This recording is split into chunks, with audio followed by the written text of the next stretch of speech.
நடிகர் திலகத்துடைய திரைப்பயணத்தில் எதிரொலி திரைப்படம் 1970ஆம் ஆண்டு ஜூன் 27ஆம் தேதி வெளியானது.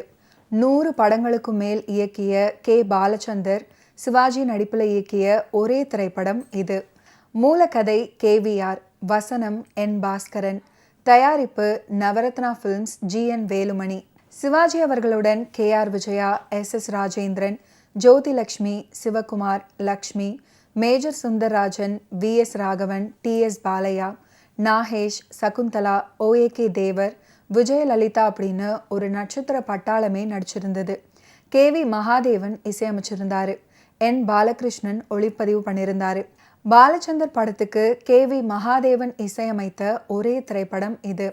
இது MGR படம், இது சிவாஜி படம் என்று நடிகர்களின் பெயர்களால் திரைப்படங்கள் அறியப்பட்டு கொண்டிருந்த காலகட்டத்தில் அவை இயக்குனரின் பெயரால் அடையாளம் காணப்பட்ட பெருமையை உருவாக்கிய முன்னோடி இயக்குனர் ஸ்ரீதர்.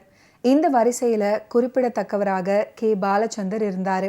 பாலச்சந்தர் படம்னா நிச்சயமா போகலாம், நல்லா இருக்கும் அப்படின்னு பார்வையாளர்கள் பேசிக்கொள்ளும் அளவுக்கு புதுமையான கதை அம்சங்களை சுவாரஸ்யமான முறையில் கையாண்ட இயக்குனராக பாலச்சந்தர் இருந்தார். நேர்மையான வக்கீலாக சிவாஜி கணேசன். ஒரு சின்ன தடுமாற்றத்தால் பணத்தாசைக்கு ஆட்பட்டு விடுவார். இதனால் அவர் மனசாட்சி அவரை கொல்லும். அவரின் இந்த அவஸ்தையை வில்லன் பயன்படுத்தி அவரை தன் கைக்குள் வச்சிருப்பான். அதிலிருந்து அவர் எப்படி மீண்டு வருகிறார் அப்படின்றது தான் படத்துடைய கதை. மிகவும் எதிர்பார்க்கப்பட்ட இந்த படம் தோல்வியடைந்தது. அதுக்கப்புறம் K. பாலச்சந்தரும் சிவாஜி அவர்களும் இணைந்து பணியாற்றவே இல்லை. பின் நாட்களில் உன்னால் முடியும் தம்பி படத்தில் ஜெமினி கணேசன் நடித்த கேரக்டரில் சிவாஜி அவர்களை நடிக்க வைக்க விரும்பினார் K. பாலச்சந்தர். ஆனால் அதற்கு சிவாஜி அவர்கள் மறுத்துவிட்டதாக சொல்றாங்க. சரவணா ஃபிலிம்ஸ் அதிபர் GN வேலுமணி தமிழ் திரைப்பட உலகில் சிவாஜி, MGR போன்ற பெரிய நடிகர்களை வைத்து பாலும் பழமும், மாட்டுக்கார வேலன் போன்ற பல வெற்றி படங்களை ப்ரொடியூஸ் பண்ணவர். அதே காலகட்டத்தில் டைரக்டர் பாலச்சந்தரும் பெரும் நடிகர்கள் இல்லாமல் பல வெற்றி படங்களை கொடுத்துட்டு வந்தார். வேலுமணிக்கு ஓர் எண்ணம் எழுந்தது. சிறிய நடிகர்களை வைத்தே பாலச்சந்தரால சிறந்த படங்களை கொடுக்க முடியும் அப்படின்னா ஏன் சிவாஜி அவர்களையும் பாலச்சந்தரையும் இணைத்து ஒரு படத்தை எடுத்தா அது எவ்வளவு பெரிய வெற்றியை கொடுக்கும் அப்படின்னு வியாபார கணக்கை போட்டார். அதற்கான முயற்சியை எடுத்து 2 பேரையுமே இணைத்தார். அந்த படம் தான் எதிரொலி. இதில் என்ன சோகம் அப்படின்னா, எதிரொலி வணிக ரீதியாக பெரிய வெற்றியை கொடுக்கவில்லை. நடிகர் திலகம் மக்கள் மனதில் நற்பெயருடன் நிலை கொண்ட நடிகர். கதை பாத்திரப்படி வழக்கறிஞர். சந்தர்ப்பத்தால் பெட்டி கைமாறினாலும் அந்த பெட்டிக்குள் நிறைய பணம் இருந்ததை உடையவரை தேடி ஏன் இவர் கொடுக்கவில்லை அல்லது போலீசிடம் ஒப்படைக்கவில்லை? திருடி கொள்ள நினைச்சிட்டாரோ? சிவாஜி அவர்களுக்கு திருடன் பட்டமா? படம் தோல்வி அடைந்து விட்டதற்கு காரணம் அப்படிதான் சொல்லப்பட்டது. பாலச்சந்தர் பெரிய டைரக்டர் அப்படின்ற பெயர் எடுத்திருந்தாலும், திரைப்பட திறமையும் அறிவும் நிறைந்து இருந்தாலும் அப்போது தன்னை பற்றி கொஞ்சம் குறைத்தேதான் மதிப்பிட்டு கொள்வார். அந்த காம்ப்ளெக்ஸ் அவரிடம் இருந்துச்சு. சிவாஜியா அவர் எவ்வளவு பெரிய நடிகர், அவரிடம் எப்படி போய் இந்த இடத்தில் இப்படி நடிக்க வேண்டும் என்று நான் சொல்லிக் கொடுப்பது, அவருக்கு தெரியாதா அப்படின்னு நினைத்து கொண்டு காட்சியை விலக்கிவிட்டு வந்துடுவார்.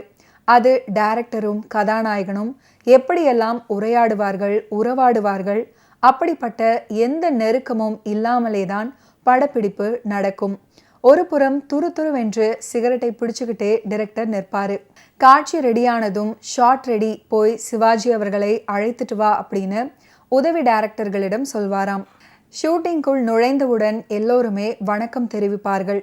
இவரும் பதிலுக்கு முகத்தை சீரியஸாக வச்சுக்கிட்டே பதிலுக்கு கனத்த குரல்ல வணக்கம் சொல்வாரு. டைரக்டர் அருகில் வந்து அன்று எடுக்க போகும் காட்சியை விவரிப்பாரு. உடனிருக்கும் உதவி டைரக்டர் பாஸ்கரன் சிவாஜி அவர்கள் பேச வேண்டிய வசனங்களை சொல்வாரு. நன்றாக கேட்டு மனதில் இருத்தி கொண்டு மெதுவாக சொல்லி பார்ப்பார். டைரக்டர் ஸ்டார்ட், கேமரா சொல்லி ஆக்ஷன் அப்படின்னு சொன்னவுடன் எங்கிருந்து தான் வருமோ அந்த வசன உச்சரிப்பும் அதற்கேற்ற பாவங்களும் பார்த்து கொண்டிருக்கும் போது நமக்கு புல்லரிக்கும். அவர்தான் சிவாஜி. நடிகர் திலகம் அவர்களின் கால் ஷீட் அப்படின்னா முதல் நாளே சம்பந்தப்பட்ட அனைவரும் பம்பரம் போல் சுழல ஆரம்பிச்சிடுவாங்க. இன்னொரு செய்தி என்னன்னா, மற்றவர்கள் 10 கால் ஷீட்டுகளில் எடுப்பதை சிவாஜி படப்பிடிப்பு அப்படின்னா 7 கால் ஷீட்டில் முடிச்சிடலாம். அந்த அளவுக்கு வேகமாக நடக்கும். கதாநாயகனான சிவாஜி அவர்களே முழு ஒப்பனையுடன் 7 மணி கால் ஷீட் அப்படின்னா சரியாக 6:55 மணிக்கு தயாராக இருப்பாரு. அவருடன் பணியாற்றும் சக நடிகர்களும் கூட பயந்துகிட்டே சரியான நேரத்துக்கு தயாராயிடுவாங்க. பட்டுக்கோட்டையார் பாடி வைத்தாரே, செய்யும் தொழிலே தெய்வம் அப்படின்னு, அது சிவாஜி அவர்களை பார்த்துதான் பாடியிருப்பாரோ அப்படின்னு கூட தோன்றும். அந்த அளவுக்கு கதையின் பாத்திரமாகவே மாறிவிடுவார். காட்சிக்கு ஏற்ற மனநிலையை வரவழைத்து கொள்வாரு. அவருடைய நடிப்பு மிகையானது அப்படின்னு சொல்றவங்களும் இருக்காங்க. அது ஓரளவு உண்மையாகவும் இருக்கலாம். இயல்பாக நடிப்பது என்பது ஒரு விஷயம். எதையுமே மிகைப்படுத்தியே பேசியும் எழுதியும் வரும் நம் நாட்டினர் இப்படி நடிச்சாதான் நடிப்பு என்றும் ஒத்துக்கொண்டார்கள். நடிப்பை பார்த்து உணர்ச்சி வசப்படுபவர்கள், கண்ணீர் சிந்துபவர்களாலே படம் ஓடியது. சிறந்த நடிகர் என்கிற விருதினை உள்நாட்டிலையும் வெளிநாட்டிலையும் அவருக்கு அளித்தார்கள். நடிப்பு ஆற்றலை வெளிப்படுத்திய இன்னொரு நடிகர் இந்தியாவிலே இல்லை. சிவாஜி அவர்கள் நடித்த படங்களை ஹிந்தியில மீண்டும் எடுக்க முற்படும் போது படத்தை பார்த்ததுக்கு அப்புறம் எத்தனையோ நடிகர்கள் சிவாஜி அவர்களைப் போல் தன்னால் செய்ய முடியாது அப்படின்னு பயந்து ஓடிய வரலாறும் இருக்கு. ஓகே வியூவர்ஸ், இன்னைக்கு நிகழ்ச்சியில நடிகர் திலகம் சிவாஜி கணேசன் அவர்களுடைய ஃபிலிம் கெரியரில் நடந்த பல இன்ட்ரெஸ்டிங்கான விஷயங்களை நீங்கள் பார்த்து தெரிஞ்சிருப்பீங்க. மீண்டும் அடுத்தடுத்த எபிசோட்ஸில் சந்திப்போம். நன்றி, வணக்கம்.